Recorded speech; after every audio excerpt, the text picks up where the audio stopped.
Welcome to Aspects Land of a Changing Man. My name is Gold, bringing you another episode. If you want to hit me up, my email address is mplsmikid@yahoo or gmail.com. I'm also at mplsmikid on Twitter. mplsmikid is the Instagram address.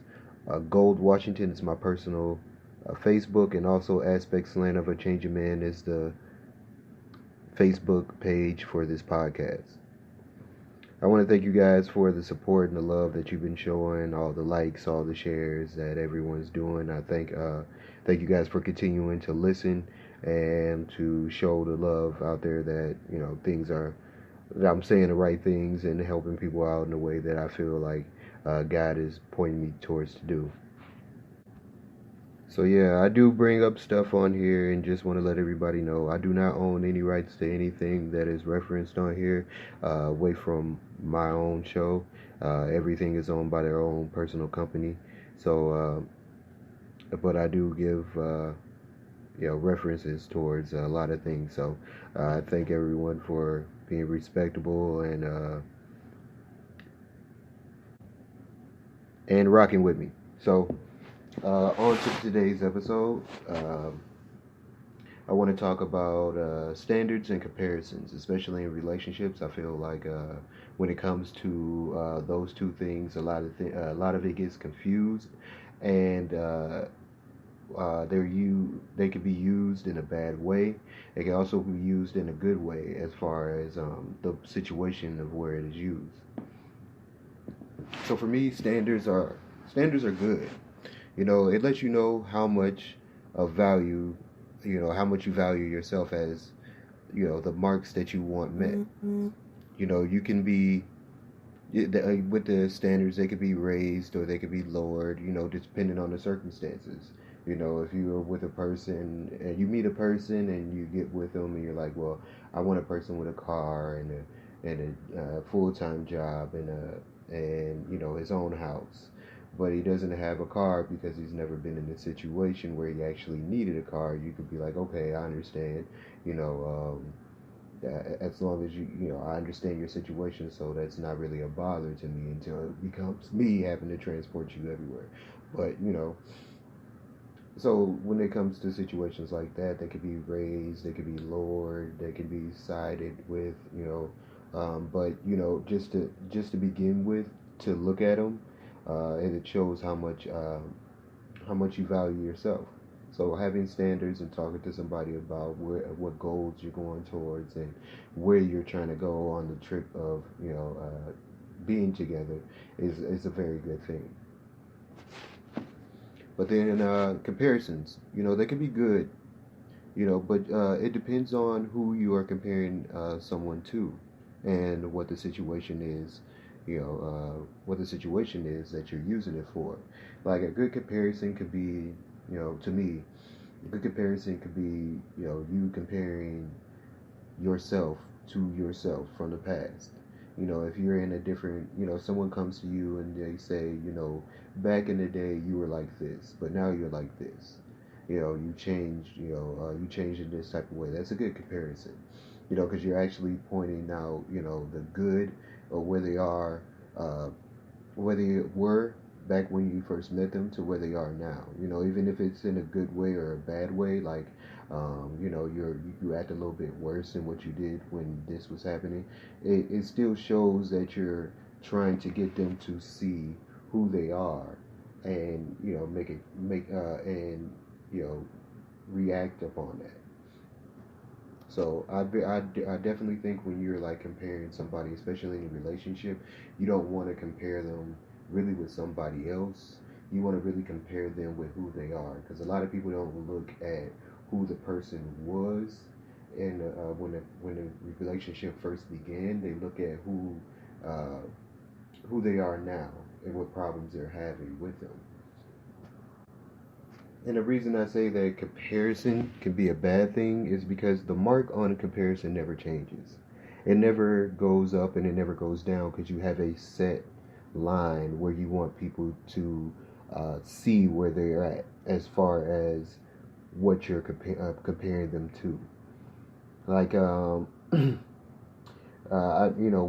one basketball player I look at and I like. I like him as a player. You know, is LeBron James. He's always being, when it comes to standards, a lot of people look at him and say that he was the greatest player of all time. If you're just looking at your standards of how you become what it is to be the greatest player of all time, and you put him on standards, you may be able to bend and break that he's not as good of a shooter. He's not as he's a clutch shooter, but he's not as clutch as other people. But he gets a lot of assists, he gets a lot of rebounds, he does what he wants to do on the basketball court as far as all around game. But then when you start comparing them to someone else, that's when the problem starts to rise, because one thing about comparison is there has to be a loser in it. There has to be someone that is actually losing in the comparison. So if I were to say, this person does this, but they don't do it like that person does, I'm basically pointing out that you're losing to the fact of this person because they do this and you don't. So uh, it becomes a losing battle when you're comparing somebody. If you're especially if you're like a biased person, if you pick someone that is important to you to compare someone else to, like if you're comparing your boyfriend to your dad because your dad does this or your dad does that, um, it's really bad because of the fact that it's a set goal, you know, uh, and it's a biased pick, and that person might not have started in the same way the other person did. So it becomes an unfair battle when you're comparing someone to someone else, no matter what. Even if you're comparing a person to someone that did wrong, and people actually do that. Like, I don't want to be around you because you act like this person that I was around. It's still a losing battle because you're comparing someone to them, and even though that person you're comparing them to is worse, you're still putting them on the level of that. You're not comparing them to who they are or who they were. You're comparing them to somebody that is on a level you don't want to be around. And like I was saying before, with comparison, the person could have an unfair advantage. You know, you're looking at a person, did they receive help? Did the other person receive help? Did the person have the tools that they needed to get to the goal that they were? Um, it's all a lot of things go and come in that order when you're comparing someone to someone else. How long have you been with the person? Have you seen me and seen them in their worst? Have you seen them in their best? It becomes an unfair advantage when you compare someone to someone else, especially to down the person that you're beginning the comparison with. And it becomes very hurtful. Me, myself, I've been through the whole comparison thing to somebody else, and it's very hurtful to be compared to someone.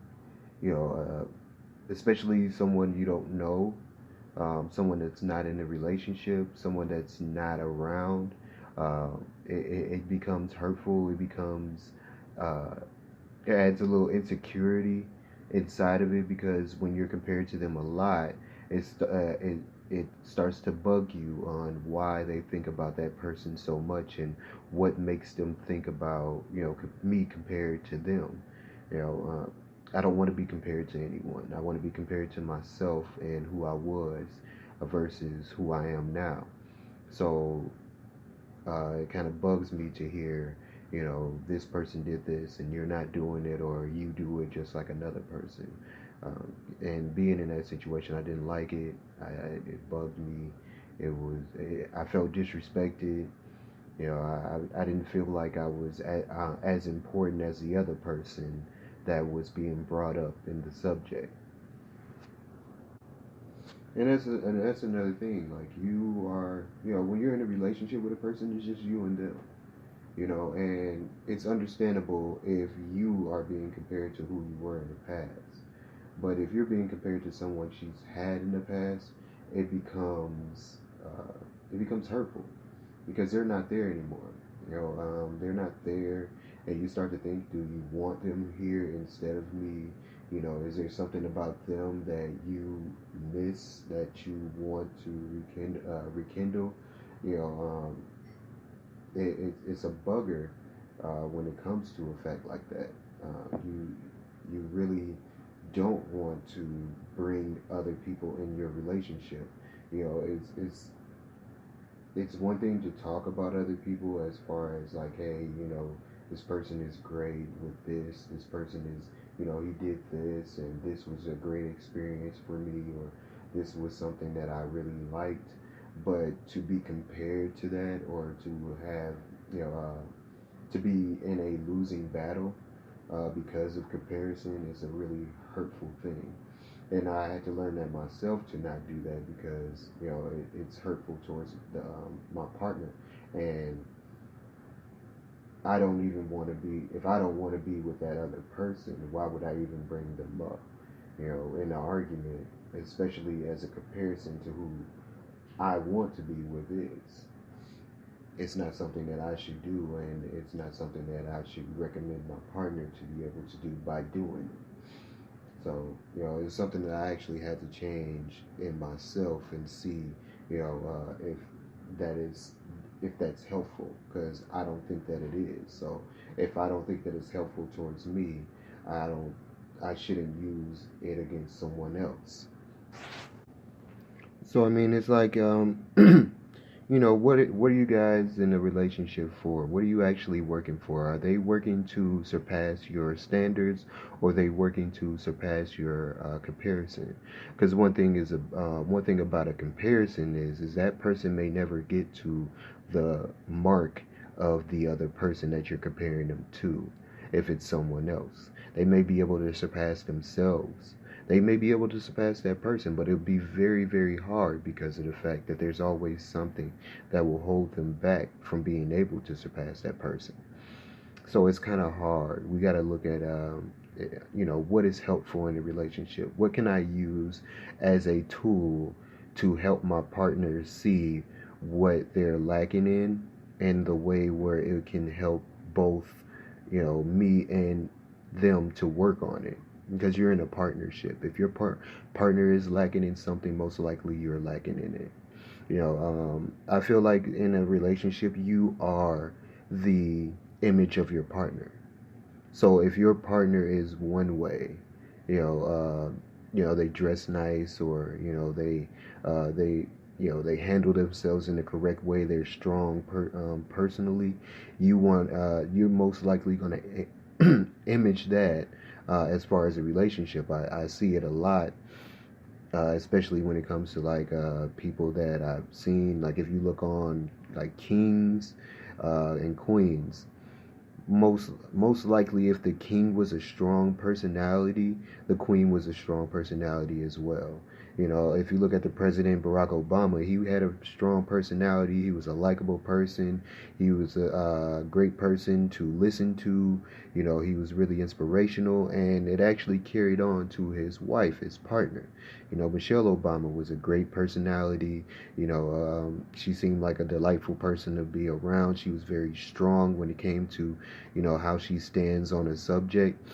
It was much that. And so I feel like you are very much the image of who you are. And a problem with that is that a lot of people see the other person as not being the image of them because of what they're